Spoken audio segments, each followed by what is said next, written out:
Hello everyone, I'm a college student from Zhengzhou University in China. In this video, I'm gonna talk about the COVID-19 pandemic in China a little bit. Well, after thinking twice, I decided to make this video in which I hope I could elaborate on this some details about the COVID-19, about the situations here in China during that hard time. And also I want to explain something, some misinterpreted images about China. Because in the past few months and even these days, I've seen a lot of radical comments, opinions coming from some Western people. Some of them still think China is the creator of the horrible virus, because they always believe Chinese people eat rats, dogs, cats, stuff like that, and therefore they bring this virus, which is absolutely ridiculous. I don't know how they think Chinese people eat these kind of things.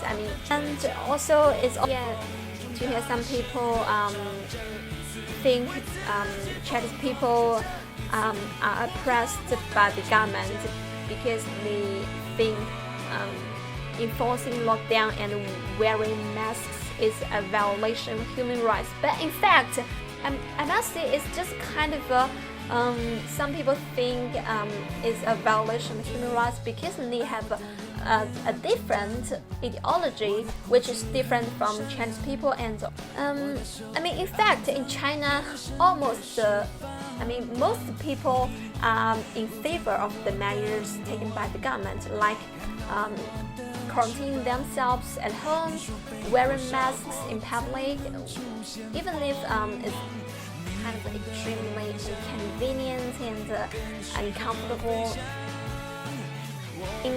What's more, I also saw some misinterpreted images and even kind of fabricated or even designed videos posted by some Western media on YouTube, which is really disappointing. I'm not going to judge which ideology is right and which is wrong, which is superior, which is inferior, but I do want to say that I hope people, everyone could have a relatively objective judgment when we talk about the things. And there should be no discriminations, xenophobia, stuff like that, when the whole world is facing the same difficulty, the same enemy, the virus. By far, I've already observed three misunderstandings about the situation in China at that time, which I'm gonna talk about next. Personally, I like to talk about a video clip that really astonished me, and I think it's completely ridiculous. This video is posted by the New York Times, and this is just misinterpreted and twisted on purpose to misguide people. Well, let's first look at how the New York Times reports the event in this video. About life under lockdown.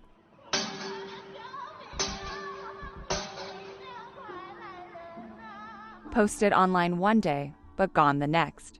It reports this lady was crying desperately for help for freeing her from the quarantine, from the lockdown imposed by the Chinese government. Because she was craving for freedom, craving for going outside. But then the truth is, this lady was calling for help, for drawing the public attention by screaming, crying, and even hitting the metal pots heavily, because her mom was infected by the virus and unfortunately could not go to the hospital because, everyone knows at that time there were only quite limited beds and medical facilities like the ventilators, so that her mom could not get treated at that time. So the lady was very extremely brave and also kind of smart. She was hitting the pots heavily to draw the public attention, and fortunately the next day, very soon, the local government did notice that lady, and her mom was sent to the hospital very soon the next day and got treated. And after that, the video was posted on social media in China and went viral very quickly. Finally, her mom was cured and was saved from the virus, and this lady then expressed her great gratitude and thankfulness to the people who have already helped her. He helped her by giving phone calls and giving gratitude to the nurses and doctors, and also any other people who have ever helped her. Well, I mean, this is absolutely not what is described. What is described by the New York Times is not scary at all. Instead, it's kind of touching and kind of hilarious, maybe. Well, so far I've already talked about one of the misinterpreted and twisted facts about the COVID in China, and in my later videos, I mean next video probably, I would explain in details about more misunderstandings and unreal and prejudiced reports from some media that have already guided a lot of people there.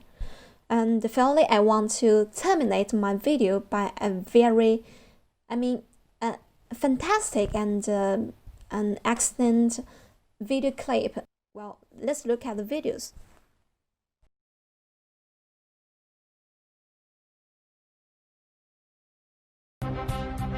I understand there has been some concerns over the conditions in the makeshift hospitals, but let's take a look what's really happening in there.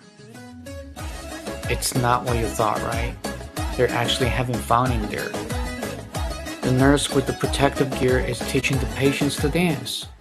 And here we have another one, a karaoke contest. So the medical professionals are not just taking care of their health, they're entertaining the patients to boost their morale. And when their patients recover, they finally got some time to entertain themselves. And that is the best dance I've ever seen in my entire life. And take a look at the patient's reaction when they're discharged.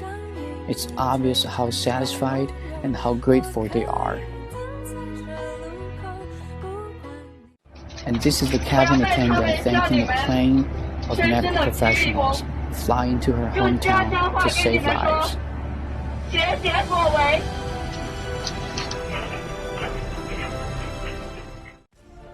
And not just to her, all the Chinese people witnessed how they put their lives at risk on the battlefield. We can't express how grateful we are to your great service of our country, your incredible bravery, determination, and sacrifice. They all represent what China is really all about. And of course, some would argue it wasn't all that good in the beginning of the outbreak. For that, I admit things were pretty bad in the beginning because we had too many patients and not enough resources. But what I think really matters is, number one, can you quickly respond to a crisis of this magnitude and take decisive measures? And this is actually the government's role. Number 2, do you actually have the capacity to ramp up to make sure your healthcare system is not going to get overwhelmed? Fortunately, China had the 2. As I've just shown you, when we realized how bad the situation was in Wuhan, the Chinese government quickly made the decision and ramped up its capacity that actually astonished the world. Unfortunately, if you don't have the 2, your ability to contain this pandemic is going to get limited. Let's take a look what's happening right now in Italy. Its healthcare system is obviously getting overwhelmed, yet they don't have the capacity that we have to ramp up. As a result, they're losing about 600 lives every single day since last week. So my point is, the chaotic time in the beginning is probably somewhat inevitable. It's basically governed by the supply and demand law. What really can turn things around is your government and your resources.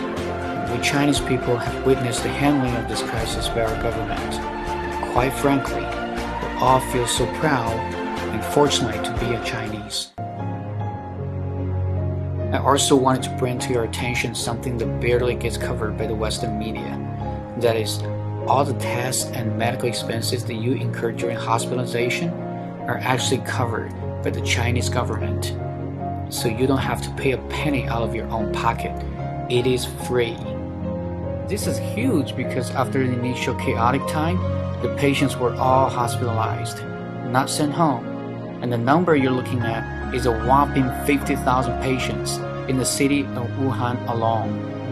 The more important implication, I think, is that you don't have to worry about that you can't afford the treatment, so you don't have to wait and self-resolve, which is dangerous because you can spread the disease while waiting. Speaking of this, some governments' intention to adopt the so-called herd immunity as a policy to handle this pandemic is pretty interesting. Just a little bit background. Here's how herd immunity works. You need to have about 60% of your population getting infected by the virus. And then, if they can survive, this is a big if, they become immune to it and won't get it twice. This way, it can eventually stop the spread. So what's wrong with it? Well, let's do the math. 60% of your population and an estimate of 3% mortality rate, and given a population of 60 million people, looks like the government is pretty comfortable of letting 1 million people die. You might think this is pretty cruel, but it has its underlying causes. So, if you use China's approach, which relies on widespread testing, tracking down the contacts of every single confirmed case and quarantine them, think about how much budget you need to support this, let alone the medical expenses in hospitals. You're looking at billions and billions of dollars. Imagine, when the Treasury Department is crunching the numbers, they really can't do much by themselves to stay ahead of the curve. This is really the time that calls for international cooperation.